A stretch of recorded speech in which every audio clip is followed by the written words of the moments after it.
घात के आधार पर बहुपद के प्रकार। हम पद के आधार पर पढ़े थे ना, अब घात के आधार पर पढ़ना है। जैसे पहला आपका है एक घाती बहुपद यानी कि लीनियर पोलिनोमियल। एक घात वाला बहुपद एक घाती बहुपद कहलाता है। एक घात वाला बहुपद क्या कहलाता है? एक घाती बहुपद कहलाता है। जैसे पी एक्स बराबर आपका एक्स प्लस 1 लिख दीजिए, या पी एक्स बराबर ले लीजिए 2x प्लस 3 ले लीजिए, ठीक ना। तो इसमें देख रहे हैं, इसमें घात कुछ नहीं तो 1 है, इसके पावर में कुछ नहीं, घात तो 1 है, समझ रहे हैं। तो यह कैसा बहुपद कहलाएगा मेरे दोस्त? एक घातीय बहुपद कहता है। और इसका सामान्य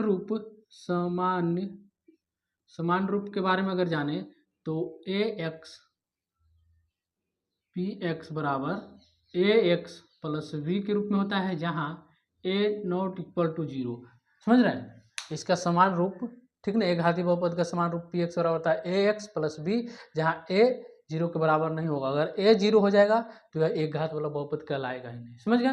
तो यह ए 0 के बराबर नहीं होता है। और एक घाती बहुपद को हम रैखिक बहुपद भी कहते हैं, रैखिक बहुपद के नाम से जानते हैं, ठीक ना। कभी कभी आप वो ऑब्जेक्टिव में ही डाल देगा, ठीक ना, एक घाती नहीं लिख करके रैखिक बहुपद लिख के डाल देगा, कहेगा निम्न में से रैखिक बहुपद है, ठीक।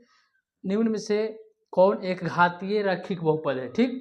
तो आपको एक घातीय रैखिक बहुपद कहेगा तो हमें घात को देखना है, ठीक ना, कि जिसका घात 1 हो उसे हम एक घातीय रैखिक बहुपद कहते हैं, ठीक ना। एक घातीय कहिए या रैखिक बहुपद कहिए, उसी का नाम है दूसरा। आगे बढ़िए, द्विघातीय बहुपद क्वाड्रेटिक पोलिनोमियल, ठीक ना। दो घात वाले बहुपद द्विघाती बहुपद कहलाते हैं। दो घात वाले बहुपद क्या कहलाते हैं? द्विघाती। जिसकी घात 2 हो उसे द्विघाती बहुपद कहते हैं। जैसे पी एक्स बराबर आपको हो जाएगा 2x² प्लस एक्स प्लस 3। देखिए इसके घात क्या है जी? तो 2 है, तो यह दो घाती बहुपद कहलाएगा, समझ गए। दो घाती बहुपद कहलाएगा। पी एक्स बराबर x² प्लस का x माइनस का 1।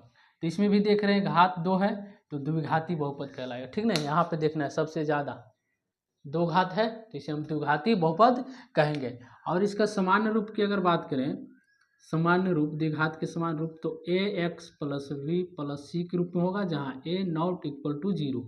ए कभी भी 0 के बराबर नहीं होगा। अगर ए 0 होगा तो एक घाती बहुपद कहलाएगा जी? नहीं कहलाएगा, है ना। यहाँ पे बी एक्स होगा वी एक्स प्लस सी, समझ गए।